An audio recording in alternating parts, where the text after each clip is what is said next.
All right, Max, what do we got today? Today we got a great one. Highest rated one in a long time, actually, since I believe I rated Worm. Spoiler alert. This is Good Talk by Mira Jacob. It is about a first generation Indian American, her family, her experience growing up and dealing with the various cultural tensions of, again, this country and a lot of politics for someone that again is a first generation Indian American. I don't know why I paused so long there. Couldn't think of something clever. But anyway, great book. I'll dive right into it. But first, of course, the patent pending scoring system here. A pretty monster. I'll start off. I think, like, again, this is a 10 out of 10 character score, just right off the rip. Why do I love the characters in this book? Well, it's an autobiographical book, and I've said this before. I'm a bit of a sucker for like a sweet spot. You want a couple characters that you really get to know, develop, and are all really interesting. And this book just nails it. The main character, not surprising, is Mira, her son Z, and then her husband, who we see a bunch of times throughout this. Although I just wasn't on a page with him immediately here, which is funny. Here we go. And her husband, I should have had him, and I always do this wrong. Here's the husband here. Those would be the three main characters, and what I love about them is they're all so different. You have her son, which the book kind of kicks off, and I think the title obviously a little bit. Her son is asking some hard questions about his own identity, what he's hearing from school, politically, just even walking around New York City, and kind of this tension of like, what do I do as a parent explaining this stuff? But then you get to dive into her as a kid, going through her own personal journey. Like, you get to meet her parents, who immigrated from India, and see their kind of relationship, their own like expectations for her and her brother. It's a really we'll get into the art too, but you get this really nice intermixing of like real world photography with obviously drawings and such. You also, I think you get to see, like, again, a deep development. This is just one example. One of the tensions from some of her Indian in-laws are that they kind of they sort of recognize that she has like a darker skin tone, which is like unfortunately not as it's like she wished it was lighter because that's typically associated with beauty. And there's some really nice things here where she has this almost like, they'll just do so many clever things with a panel to express some of the characters' things. Like, she sees herself smiling more the lighter she is, and frowning more the darker she is, and kind of describing it. Like, I'm not going to go through the whole book doing every single one of these because you should read it. But like, there's so many cool character developing things like that, I think, that just bring the characters to life. I also would say, like, this is up there with the most. She does a beautiful, beautiful job with the side characters too. So again, what makes a great character score for me? It makes me want to like reread the book, which I did. This is the second time I've read this. I came back to it largely for some of the character parts I just thought were really good. So the central characters, they just get so much TLC. They're right smack dab in center, and they all are different and interesting. But even the side characters, she has a couple side characters, which I can't say I've read too many graphic novels like. Her teacher, which I'm not going to spoil, is just this incredibly interesting.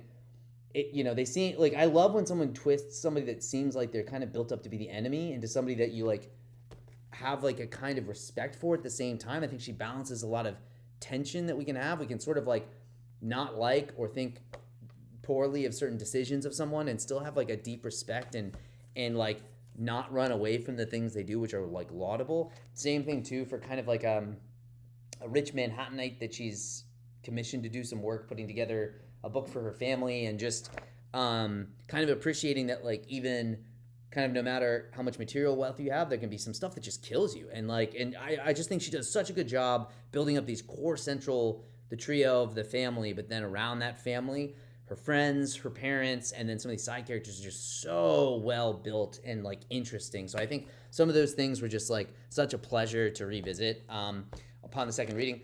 Art-wise, I think this is one of those ones. This book is going to stick out to me. I give it a 7. I really like the art. I remember not liking it that much the first time I read it. So again, sometimes these are the things that it's tough to review something because you also change over time, or maybe you notice things after you get used to it. But It might not be super easy to see, but she has this really interesting style where it's almost like I picture she was cutting out little. She drew maybe like 20 versions of herself at different ages and different stuff. And then instead of having a different angle or something like that on every panel and like redrawing it, it's almost kind of like they cut out these figurines, and she would, like, you can see on this is a good example. Like these two faces are almost exactly the same. They're sort of just like copy pasting the same facial images, always looking directly out. Something about that I thought was so fascinating. It's just a really interesting. I mean, a truly fascinating. I just had never seen anything like it. Like, I think the best description would almost be like if she had a bunch of pieces of paper and cut out her main characters, and then this whole book was just a stitched together thing of them looking straight at you, copy pasted, while at the same time using a lot of like vivid photography backgrounds. Like you can see here, like it's often like the cartoon cutout is on the foreground, and then the background is like a real photograph she might have from the time. Again, at first I wasn't like totally in love with it, but like, man, I loved rereading this. The variety with it and everything I just thought was so interesting. Again, it kind of bleeds into the relatively strong X Factor score as well. But ultimately, at first, I almost felt like, maybe this is kind of like a lazy cop out or something like that, which is obviously untrue. There's so much work that goes into putting something like this together. But I remember thinking at first, like, it's kind of like a little. It was something to be desired. Like, I like, a normal graphic novel, you're like seeing like all of the, different poses and angles and blah, blah, blah. But then something about how it all added up, I just loved it, especially the second reading. I just thought it was so cool. History culture score, gave it a 7. I mean, you get a ton of, if you've ever read the book Shortcomings, I've read that a ton of times, and haven't gotten a chance to review that yet, but like, dating as an Indian American, expectations of an Indian family, like repeatedly throughout the book, you see her getting criticized for maybe not becoming like a more practical job, like pursuing art as a passion. Like, so I think it just does a really good job of giving some of the cultural stuff from India, but also a lot of the day-to-day stuff that you would deal with as like an Indian American living through the U.S., especially because they also have just some really tough sections in here where it's like, being her experience going through 9/11, living in New York when there was just like tons of racial tension and like having to maneuver that, and then again kind of like culminating in all these hard moments dealing with a lot of politics here. Like, it's kind of like begins and ends a bit around the Trump era, and like having a kid and trying to explain things like connected to the changing world while also trying to shield them in a sense. So I think you get like this real deep immigrants experience. You get lots of Indian culture, albeit more like a secondhand experience, because like not a lot of the book is directly in India. It's more like the family's interactions with her while she's living, while a lot of it's in New York, but then also a lot of American politics, especially more recent American politics from 9/11 to now, not now, but 2016 is a huge part of this story. First book I think I read where they kind of have like one of those, 2016 election night party meltdown stories, like that kind of stuff. So overall, I think a pretty strong one. I don't think it's like a 10 out of 10. I don't think it was the main focus of the book in some sense to, teach you about India or something. It really is her story, and it just so happens to be that, again, like it's a great kind of like autobiographical story where so much of it gets you, to understand a different culture, a different perspective, but also like I would say like because they maybe focus more on the characters, the interactions with characters, the dynamics.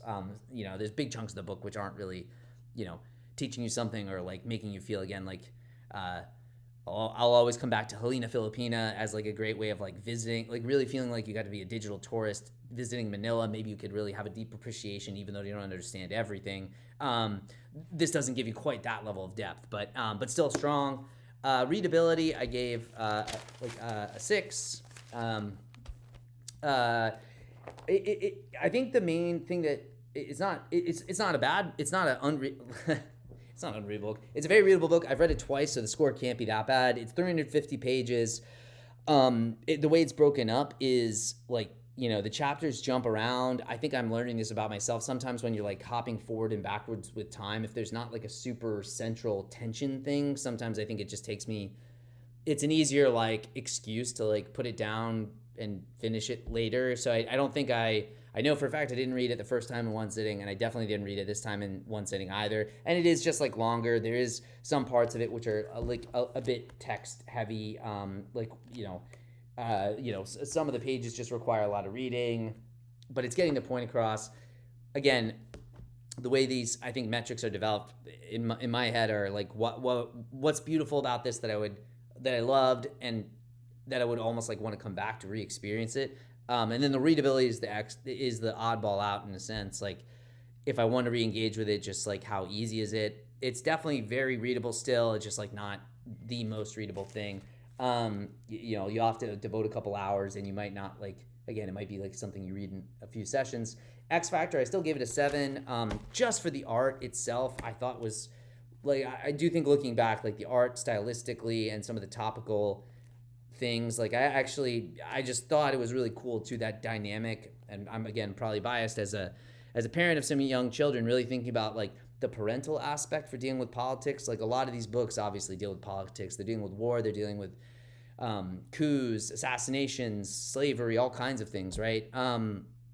So nothing new to have politics in a book like this, but I think that perspective of like trying to teach it to your kid felt new, and just again the art style was really like striking, and I really enjoyed it, and just such an interesting way of expressing it. So overall 7.4, huge score, definitely one of the top 20%, maybe top 10% of books that I've reviewed. So really highly suggest. I'll leave it there.